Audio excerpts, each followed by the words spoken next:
Good morning, children. So once again, we are meeting in a new chapter. That is chapter number 2, Environmental Changes. First lecture. Now see children, before starting this lecture, we have detailedly discussed about this chapter in first term. Because see, in first term, you got the same lesson that is called chapter number 7, Environmental Changes. Right? Today, we are on page number 07. Page 07. Right? This is my page. Am I right? This is my page. Now, before starting this page, let me say, okay, this lesson which I have started is already done in first term. We have already done this lesson in first term. So, I have both books with me. You can see. Just a minute, I'll show you. I have both the books with me. Right? You can see. And that is why, as we have a lot of time, we will study this chapter in both senses. We will take something from part 1, we will take something from part 2. That is called term 1 and term 2. See, both the things are equal. Here we have environmental pollution and here we have environmental changes. Now, that is my point. Why does pollution take place? Pollution क्यों होता है? क्यों कि environment change हो जाता है. आया समझ में? राइट? एनवायरमेंटल पॉल्यूशन क्यों होता है कि एनवायरमेंटल चेंज हो जाता है. राइट? इसलिए हमने आप इधर लिखा है एनवायरमेंटल पॉल्यूशन. राइट? नाउ ये मैंने जानबूझ के लिखा था. ये मैंने क्यों जानबूझ के लिखा था? अभी मेरे को आप बताओ, क्यों मैंने जानबूझ के लिखा था? क्योंकि पॉल्यूशन होता है तभी चेंज होता है. पहले मैंने क्या लिखा था? Environmental changes.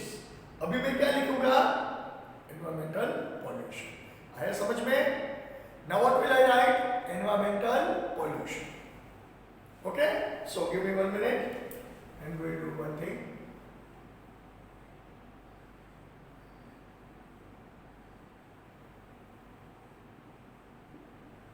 Now it is my topic, environmental pollution.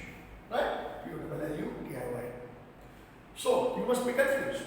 So हमने पहले environmental changes लिखा. 2 बुक रख के पढ़ाते हैं. Environmental pollution नामक टॉपिक है. ऐसा नहीं है बेटा. ये करने का कारण क्यों है? क्योंकि हम देखते हैं अभी पूरा एनवायरमेंट बिगड़ चुका है. राइट? ग्लोबल वार्मिंग जो है, अभी आपको 8th के बच्चे हो, लेकिन आपको मालूम है what is mean by global warming. Since 5th standard you are studying this topic. और स्टडी से बेहतर आप सब कुछ एक्सपीरियंस कर सकते हो. आपने कई सीजन देखी है. आपने समर देखा है, विंटर देखा है, मॉनसून देखा है, और ये सारे सीजन्स में क्लाइमेट कैसा होता है? एक्सट्रीम हो जाता है. क्लाइमेट एक्सट्रीम हो जाता है. क्यों हो जाता है? क्योंकि तकलीफ ये है कि ये क्लाइमेट को बिगाड़ने में हमें जिम्मेदार है. ये क्लाइमेट को बिगाड़ने में जिम्मेदारी हमारी है. हम ही उसमें जिम्मेदार हैं. हम ही जिम्मेदारी से भागते हैं, हम काम करते हैं, और ये सब प्रॉब्लम होता है. राइट? तो हम क्या कर सकते हैं? तो हम ये कर सकते हैं कि इसको जहाँ तक हुए अवॉइड करें, इसको यहाँ तक सीमित कर दें, और ये पॉल्यूशन को किसी भी हालत में हम कंट्रोल करें। किसी भी हालत में पॉल्यूशन कंट्रोल होना पड़ेगा, क्योंकि ये एनवायरमेंट चेंज पूरा हो गया है, बराबर है। और देखो, ये मेरा इंट्रोडक्शन भी चल रहा है। दूसरा मेरा टॉपिक क्या है? Effects on living creatures. क्योंकि पूरी प्रजाति, पूरी लिविंग क्रीचर्स पे इसका असर आता है, बहुत गहरा असर आता है, बहुत गहरा असर आता है। And you know children, number of species are eliminated, number of things will change, right? मैं आपको एक एग्जांपल बताता हूँ। मेरे को मालूम है, मेरे घर पे भी बहुत बड़ा कंपाउंड है, कई सारे पेड़ लगे हैं।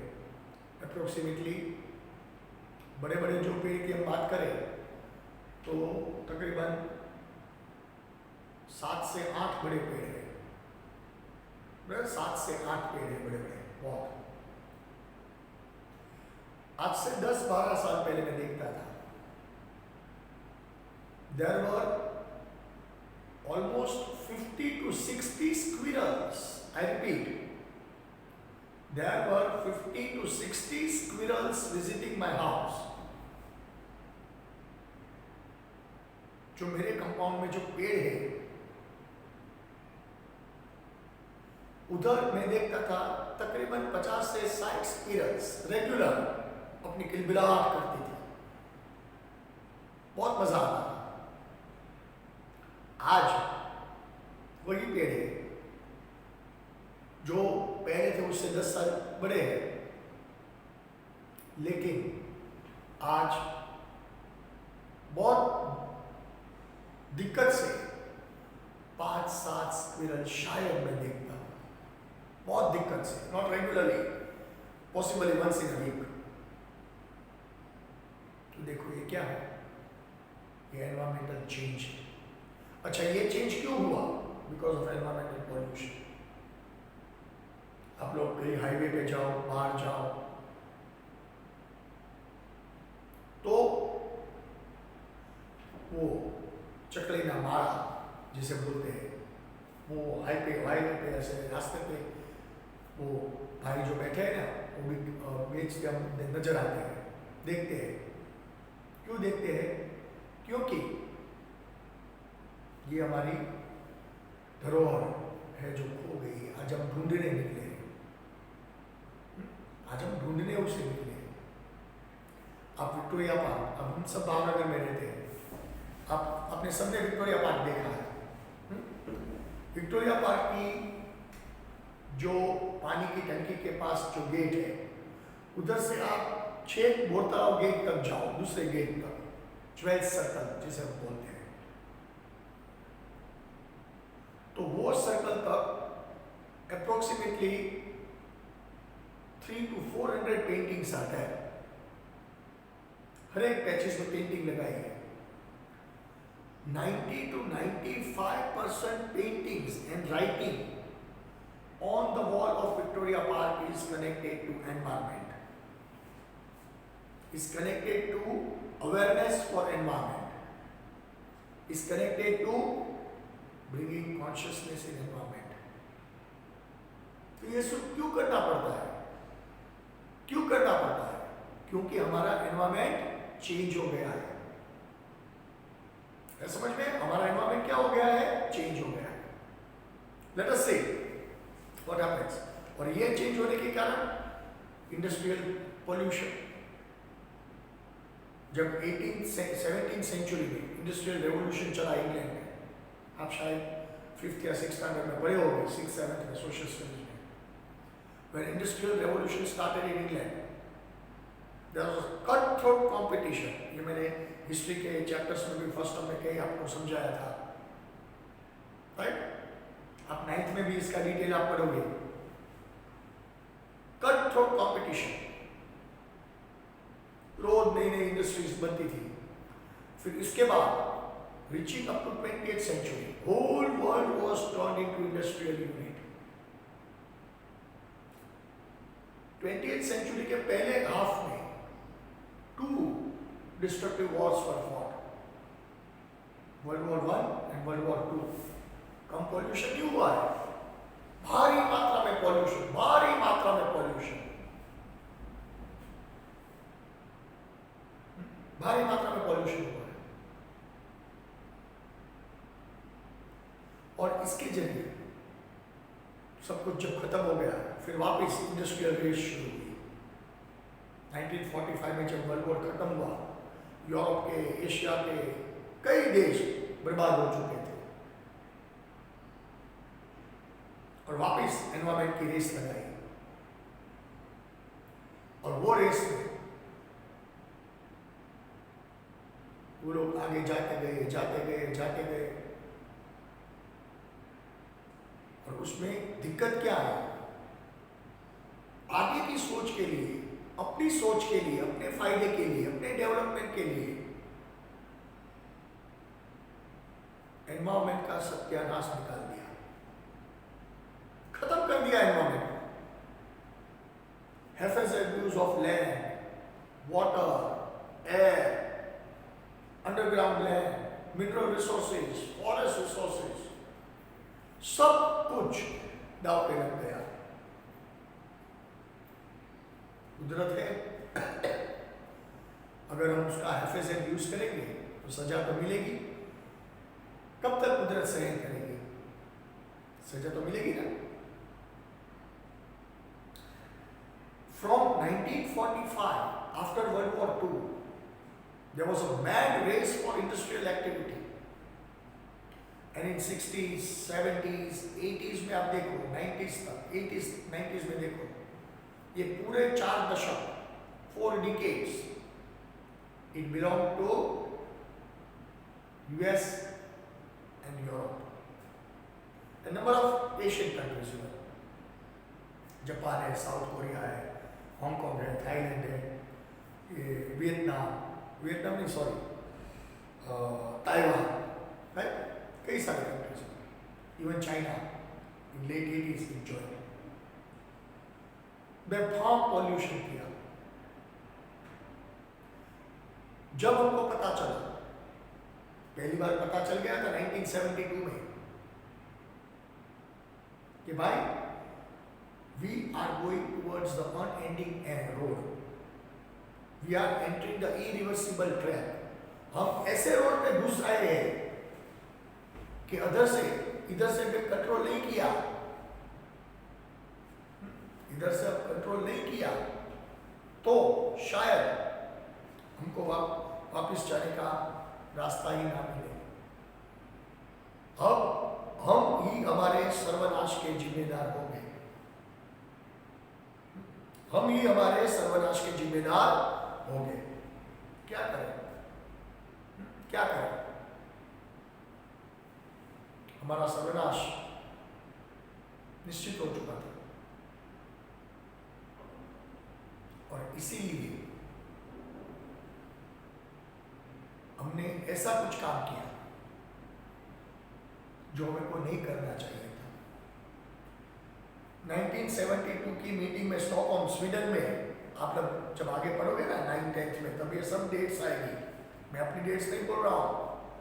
स्वीडन में पहली बार पॉल्यूशन के बारे में वर्ल्ड एनवायरमेंटल साइंटिस्टों ने वार्न किया था सबको, ये बात दबा दी थी डेवलप्ड कंट्रीज में। फिर दोबारा ब्राजील में, रियो डी जेनेरो में भी आगाह किया गया था। फिर भी अमेरिका जैसे बड़े देश है ये बात दबा दी। और हम इंसान हैं, हम बात दबा सकते हैं, लेकिन कुदरत अपना काम करती ही है। आहिस्ता आहिस्ता 2002-3 के बाद सब कुछ दिखने लगा, changes started to appear. Antarctica का न्यूज आने लगा, Arctic, excuse me, Arctic circle का न्यूज आने लगा,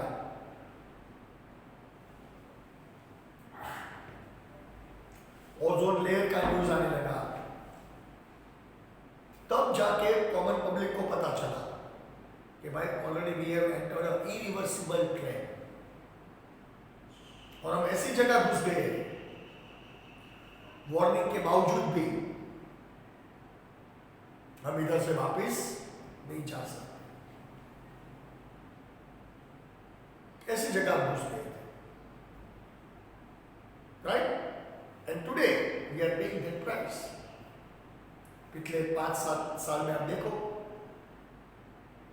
कितना एनवायरमेंट इंटेंसिफाई हो गया है, right? Summers are getting extremely hot, winters are getting extremely cold, monsoon is getting extremely heavy, बारिश गिरती है तो दबदबा की बारिश गिरती है, पूर ला देती है। आप देखते हैं ना मानसून के सीजन में कैसी कैसी बड़ी बड़ी बाढ़ आती है। एक आप न्यूज़पेपर में भी पढ़ते होंगे, एक एक घंटे में 4-4, 5-5, 8-8 इंच बारिश पड़ती है। कभी देखा है क्या? एक एक 2-2 घंटे में इतनी हेवी बारिश होती है। मार्च के महीने से इतनी गर्मी शुरू हो जाती है, भैया अप्रैल मई की बात ही मत करो। मार्च के महीने से ऐसी गर्मी शुरू हो जाती है, अप्रैल मई की अब बात ही मत करो, भूल जाओ।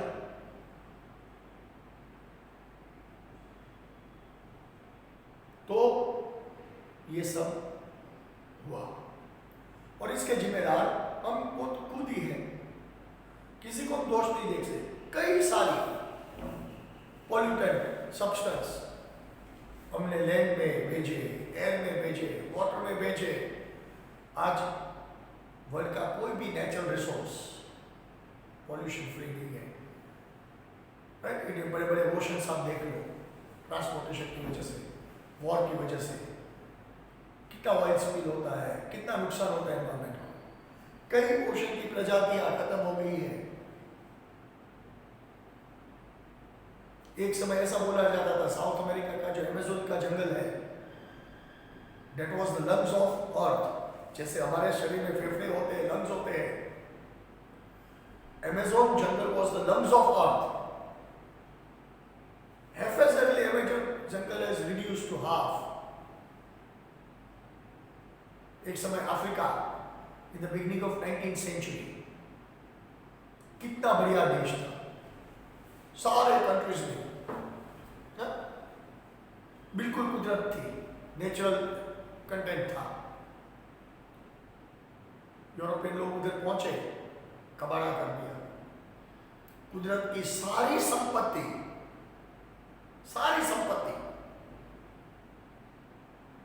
विनाश कर दिया। फिर अब हम पछताते हैं, अब हम केयर करने दौड़ते हैं, अब हम भागते हैं। कब भागते हैं? जब हमने सब कुछ गंवा दिया।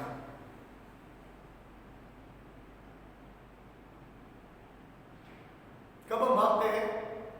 जब सब कुछ गंवा दिया। क्या समझ में? तो ये हमारी बात हुई। वैसे तो मैं इंट्रोडक्शन में चले तो शाम को 5 बजे भी ये टॉपिक खत्म नहीं हो सकता, लेकिन आपको इंट्रोडक्शन मालूम है कैसे कैसे एनवायरमेंटल पॉल्यूशन और एनवायरमेंट के डिजास्टर्स होते हैं, राइट? सो लेट अस सी।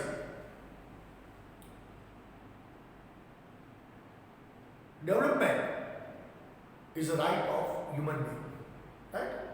सबको डेवलप होना अधिकार होता है, लेकिन अपने फायदे के लिए किसी का नुकसान करे, that is not a proper thing. Development is a right of human being. It means wherever and whatever field, if here is an opportunity of development, humans have a right to progress, right? क्योंकि we are social animal. God has gifted us brain, and utilizing this brain, we are on the path of development. We are going towards development. But unfortunately to say कि ये development हमने बहुत भारी कीमत चुकाकर हासिल किया है, और वैसे हमने कोई सैक्रिफाइस नहीं किया है. मेरे कहने का मतलब आप समझते हो ना, भारी कीमत चुकाना. हमने कोई सैक्रिफाइस नहीं किया है. हमने एनवायरमेंट को ये सब हासिल करने के लिए बर्बाद कर दिया. एनवायरमेंट को हमने खत्म कर दिया, बर्बाद कर दिया. फिर जाके हम इस मकाम पे पहुंचे, और इसकी कीमत हम चुकाएंगे. क्यों? एनवायरमेंट को आज नुकसान होता है, तो उसकी कीमत हमको चुकानी पड़ेगी. Right? See, the industrial revolution and scientific discoveries have opened the vast opportunities for technological advancement and development. Just now I told you, right? Industrial revolution started in England, and after that, there was a mad race to achieve everything. There was a, you can see, a psychology of shortcut of success. और ये race Europe में शुरू हुई थी, आहिस्ता आहिस्ता पूरी दुनिया में फैल गई. In the beginning of 19th century, almost each and every nation shifted their focus from agriculture to industry. Up to 19th century, what was the main source of income for almost each and every nation? Agriculture. अभी agriculture की जगह किसने ले ली? Industry. अच्छा, आपको मालूम है कि इंडस्ट्री चलाने के लिए आपको सब तरह की जरूरत होती है, और उसमें से जो आप बनाते हो, पैदा करते हो इंडस्ट्रियल एक्टिविटी के जरिए, जो आप मैन्युफैक्चर करते हो, उसमें कहीं ना कहीं पॉल्यूशन छुपा ही है. चाहे वो लैंड पॉल्यूशन के रूप में हो सकता है, चाहे वो नॉइस पॉल्यूशन के रूप में हो सकता है, चाहे वो वाटर पॉल्यूशन के रूप में हो सकता है, किसी भी हालत में हो सकता है. सही है ना? Right? The industrial revolution and the scientific discoveries have opened the vast opportunities for technological advancement and development. हमने रैट रेस लगाई, सब कुछ हासिल करने की इतनी तमन्ना लगा दी कि हासिल करने के लिए हमने सब कुछ दाव पे लगा दिया. These development have led to massive changes in human life. जिसको मैं अभी 1 घंटे से बोल रहा हूँ, वो बात पूरा हमारा लाइफस्टाइल चेंज हो गया, और ये चेंज की को कीमत भी चुकानी पड़ेगी. अभी मैंने बोला ना, up to 18th century each and every nation was working on agriculture. After 18th century, each and every nation tried to shift their focus from agriculture to industrial activity.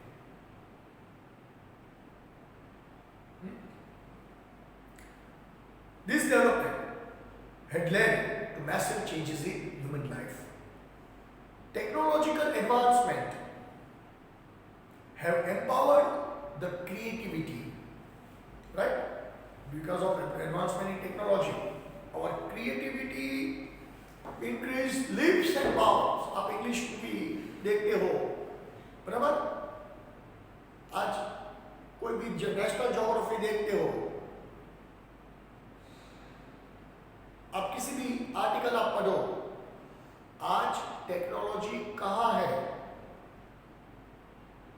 आज सारी दुनिया में टेक्नोलॉजी का बोलबाला है. अभी यही टेक्नोलॉजी की बात हम करें. आप बच्चे लोग घर पे बैठे हो, थैंक्स मोबाइल का इंट्रोडक्शन हुआ, उसमें टेक्नोलॉजी आई, अपग्रेडेशन हुआ, तो इसके जरिए हम आप तक पहुंच सकते हैं ना, आप हम तक पहुंच सकते हो। हम आपको लेक्चर देते हैं, सिखाते हैं कुछ, आप उसका होमवर्क जो लेक्चर का बोला है होमवर्क करके भेजते हो, राइट? क्या बोलते हो, पीडीएफ बना लेना, ऐसा करना, ये करना, वो करना, क्योंकि मैं ऑनेस्टली बोल बच्चों को, right? My mind is not working in mobile. मेरे को ये मोबाइल का बहुत नॉलेज नहीं है। लेट मी से वन थिंग, फ्रेंकली स्पीकिंग, ये जो कोरोना की वजह से ये सब कुछ हुआ, तब ये उम्र में मैं मोबाइल टेक्नोलॉजी मैंने एक्सेप्ट की, वरना मैं भी मोबाइल जब इनकमिंग का रेट 120 पैसा मतलब 1 रुपया 20 पैसा था ना, तब से यूज कर रहा हूं। डू नॉट बिलीव, जब पहले जब मोबाइल इंट्रोड्यूस हुए तब इनकम फ्री नहीं था, अभी तो आउटगोइंग भी फ्री होता है, सारी स्कीमें चलती हैं, आप मेरे से ज्यादा आप जानकार हो सब घर पे बैठे बैठे, बराबर। लेकिन उस वक्त इनकमिंग का भी चार्ज लगता था। It was when I first purchase my mobile, I think it is in 1998 99 में मैंने पहली बार मोबाइल परचेज किया था। तब उस वक्त कंपनी का चार्ज, एयरटेल कंपनी का चार्ज, अभी भी मैं पिछले 20-22 साल से एयरटेल कार्ड यूज वही नंबर चलता है, राइट? सबके पास वो नंबर है, वो 20 साल पुराना नंबर है। तो मेरे को मालूम है, जब मैंने ये चार्ज बार क्या बोलते हैं कार्ड डलवाना वो सब, तो उस वक्त एयरटेल कंपनी के इनकमिंग चार्ज 1 रुपया 20 पैसा था। 1 रुपया 20 पैसा था, and outgoing charge it was 2 rupees and 60 पैसा पर मिनट। और ब्लैक एंड व्हाइट स्क्रीन के मोबाइल आते थे उस वक्त, 3-4 एप्लीकेशन आती थी, फोन मेमोरी, कॉन्टैक्ट्स में, मेनू में, कैलकुलेटर में, फोटो वोटो कुछ नहीं था, कैमरा वगैरह कुछ नहीं था, सिर्फ छोटी सी स्क्रीन, वो screen black and white screen जो आती थी, अंदर लाइट होती थी, तब अंदर ये सब आता, black and white screen, not colour screen, बराबर। तब से मैं मोबाइल यूज कर रहा हूँ भैया, राइट? फिर आहिस्ता समय चलता गया, फिर सब कुछ चेंज होता, टेक्नोलॉजी एडवांस हो गई। अभी कई सारी कंपनीज, ये कोरोना से पहले भी कई सारी कंपनीज, नेट आज से सब कुछ, कई स्कीमें आती थी, मैसेज आते हैं, बताते हैं कस्टमर में से, केयर में से, ये है वो है। लेकिन मैंने अपनी जिंदगी में up to corona I have never used the net. मेरे मोबाइल में कभी मैंने नेट यूज नहीं किया, never, because I have dislike towards net, internet. मतलब अच्छा नहीं है, मैं वो नहीं बोलता, लेकिन टाइम नहीं है। मोबाइल में मेरी सोच क्या थी कि चलो 2 बटन यूज करना है मोबाइल में, रेड बटन और ग्रीन बटन, इससे ज़्यादा आपको क्या यूज करना है यार? किसी का फोन आता है, किसी को फोन करते हैं, बात खत्म। लेकिन जब ये कोरोना का प्रॉब्लम हुआ, तब सब कुछ आहिस्ता आहिस्ता सीखना पड़ा। तो ये हम टेक्नोलॉजी की बात कर रहे थे। टेक्नोलॉजी आज इतनी एडवांस हो गई है, मैं तो बहुत टेक्नोलॉजी में पछाता, मैं एक्सेप्ट करता हूँ, आई स्वेयर, मेरा दिमाग बहुत टेक्नोलॉजिकल नहीं है, बट लेकिन we are seeing what a far advancement is made in technology.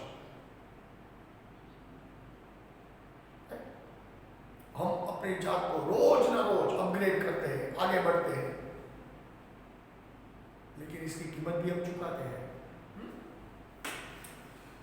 Technological advancement has empowered the creativity, in which in turn simplified the process of production. बड़े बड़े कारखाने लगने लगे, बड़ी बड़ी इंडस्ट्रीज लगने लगी,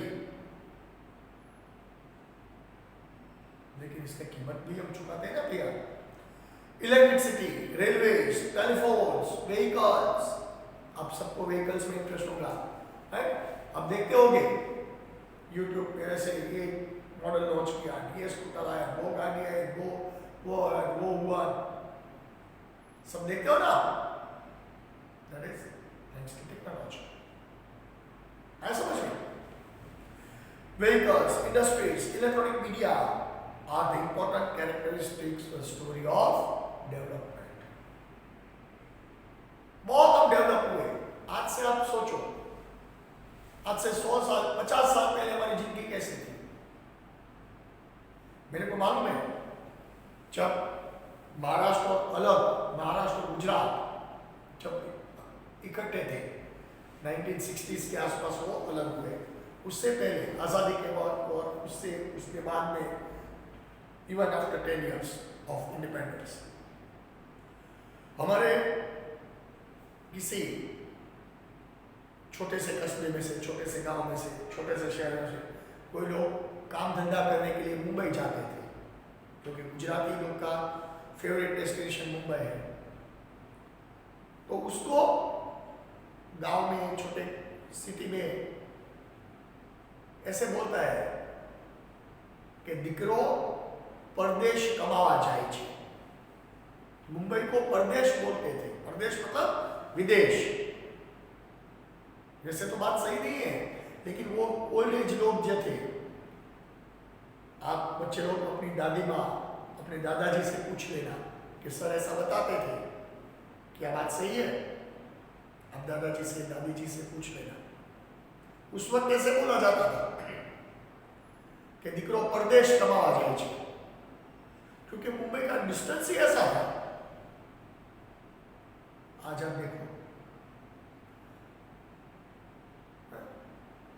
इधर से भावनगर से अहमदाबाद जाना शायद हार्ड है, लेकिन भावनगर से अमेरिका जाना इजी है। क्यों मैं ऐसा बोल रहा हूँ? क्योंकि रास्ता भी मानसून में खत्म हो गया है, अभी दिवाली के 5-10 दिन बाकी है रिकॉर्डिंग के वक्त। एक बार मैं होके आया था वो रास्ते पे, हड्डी पसली एक हो गई भैया, हड्डी पसली एक हो गई। तो हम क्या बता रहे थे? Because of technology the world has become a global village, लेकिन इसकी हमने कीमत भी ऐसी भारी चुकाई है, ऐसे ही हमको नहीं मिला है, भारी कीमत चुका के ये सब हासिल हुआ है समझ में? सो electricity, railways, telephone, vehicles, industries, electronic media are the important characteristics for the story of development. Right? General understanding की बात कर रहे हैं। फिर देखो, आपको एक टॉपिक भी दिया गया है टेक्स्ट बुक में, आप देखो, ये सब हमने तो हासिल किया, लेकिन इतना बड़ा नुकसान सबका किया है। आप देखो, एक फोटोग्राफ दिया है, पूरे बर्ड फैमिली रोते हैं, देखो कि भैया हम कहाँ जाएंगे, सारा धुआं, land pollution, water pollution, noise pollution, हम कहाँ जाएंगे फैमिली लेके? राइट? क्या लिखा है नीचे? Effects of pollution on living creatures, effects of pollution living creatures. है समझ में? सो लेट अस सी,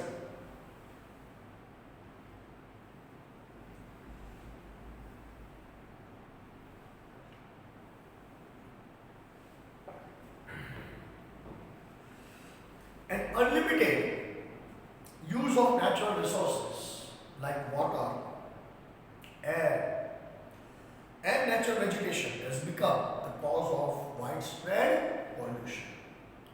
अपने फायदे के लिए इतना कुछ कर किया, इतना कुछ सराहा, इतना कुछ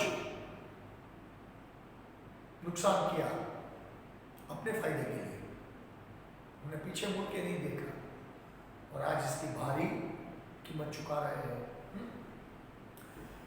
It is necessary to make an effort to see and understand both pollution development in different contexts since two phenomena runs parallel in modern times. Right? अभी हमारी जिम्मेवारी हो गई है. क्यों? कि जितना हम बिगाड़ सकते थे उतना हमने बिगाड़ दिया. हमको मालूम भी पड़ गया है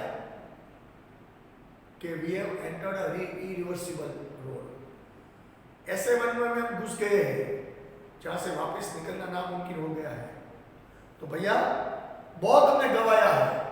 अभी जो बचा है उसको तो थोड़ा संभालो.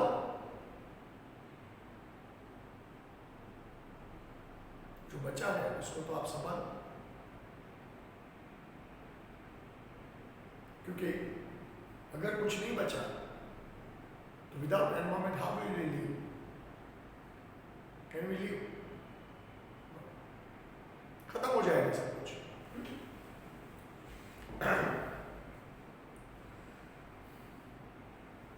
It is necessary to make an effort to see and understand both in different contexts since these two phenomena runs parallel in modern times. In present times, land, water, air, noise and space pollution. Space में भी कितना pollution, कितनी सारी satellites, ये वो नाम भी हमको नहीं आते. इतनी एक्टिविटी स्पेस में होती है. उधर भी हमने सब कुछ बिगाड़ के रख दिया है. ये माउंटेनियरिंग की बात होते हैं. माउंट एवरेस्ट पे भी लोग कचरा छोड़ के आते हैं. अब मैंने एक आर्टिकल में पढ़ा था जो एडवेंचर के हिसाब से माउंटेनियरिंग करने जाते हैं हिमालय में, उधर कचरा छोड़ के आते हैं. अब ओशन की कोई डीपेस्ट पार्ट ढूंढो, उधर भी कचरा होगा. किसी भी जगह को हमने नहीं बख्शा है हमारे फायदे के लिए. है समझ में? So, in present times, land, water, air, noise, and space pollution has increased and its adverse effect will be seen on human life and our environment. पूरी इफेक्ट हम देख सकते हैं. With the industrial upcoming, with the industries coming on large scale, various kinds of pollutants affecting the environment has increased. बार बार मैंने lecture में बोला है, noise pollution, water pollution, air pollution, land pollution, space pollution, ये सब brackets में. कितनी सारी चीजें पॉल्यूशन करती है हमको भी नहीं मालूम. Because see every coin has two side. हम किसी कॉइन की ब्राइट साइड देखते हैं तो डल साइड भी देखनी पड़ेगी ना. डल साइड भी देखनी पड़ेगी.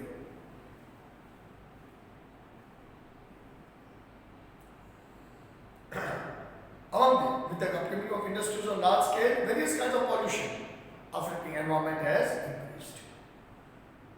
Among in water, air and land pollution are the main types of pollution. These three are the most important elements for the subsistence of life on Earth. वैसे तो कई सारे pollution के कंटेंट है, लेकिन सबसे बड़ा नुकसान एनवायरमेंट को एयर पोल्यूशन करते हैं, वाटर पोल्यूशन करते हैं और लैंड पोल्यूशन करते हैं. तो ये जो हम पोल्यूशन की बात कर रहे हैं वो बहुत पुरानी है और सबसे पहले ध्यान में आई थी 1972 में. आज तो किस्सा बहुत आगे बढ़ गया है. तो ये हमारा सिर्फ इंट्रोडक्शन ही था. I hope you enjoyed. Right? Now it is your time to take your homework. Come on, children. Take down your homework.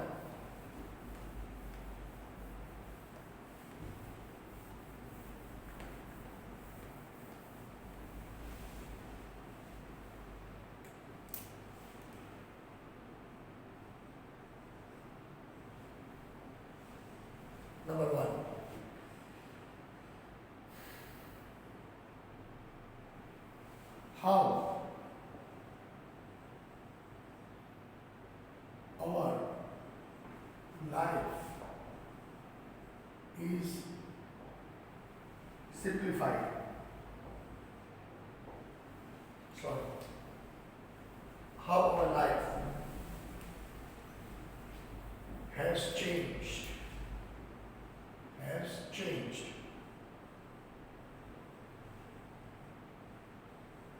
In modern times.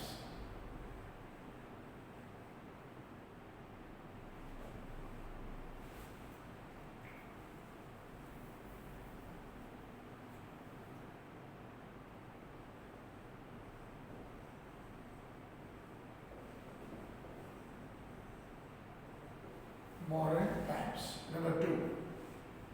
Name the types of pollution. Common pollution. Name the types of pollution. बराबर? तो ये दो question आपके homework के हैं. Number 1, how our life has changed in modern times. Or number 2, name the types of pollution. In next lecture, we'll start with some new topic. Okay, children? Till then, goodbye. See you.